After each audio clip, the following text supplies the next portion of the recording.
Mula sa planong 17, pinasinayaan na kanina ang 2 station ng Metro Manila Subway. Sa oras na matapos ang proyekto, makikinabang ang nasa 500,000 mananakay na makararanas ng mas mabilis na biyahe, lalo na ang mga patungong airport. Tunghayan ng balitang yan mula kay Graciela Corazon. Pinangunahan ni Pangulong Ferdinand R. Marcos Jr. ang groundbreaking at ang pag-iinspeksyon ng 2 bagong Metro Manila Subway Project sa Taguig City. Ang Metro Manila Subway Project o MMSP ang magiging unang subway system ng Pilipinas na may haba na 33.1 km.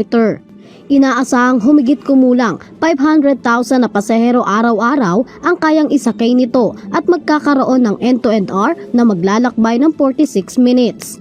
Ayon kay Pangulong Marcos, mas mabilis at mas komportableng biyahe na ang mararanasan ng publiko kapag ang naturang proyekto ay natapos. Kilala bilang contract package o CP105 ang underground station. Ang Kalayaan Avenue Station ay matatagpuan sa ilalim ng 11th Avenue at Uptown Open Parking.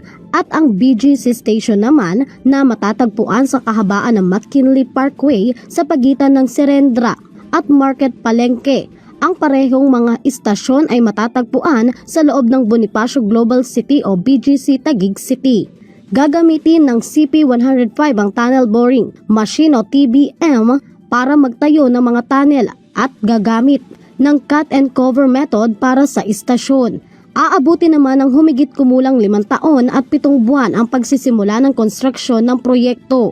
Samantala mayroong itong 17 station na tatakbo mula sa Valenzuela City hanggang Parañaque City na magtatapos sa Bikutan sa Taguig City at mayroon naman itong koneksyon sa Ninoy Aquino International Airport or NAIA Terminal 3 sa Pasay City.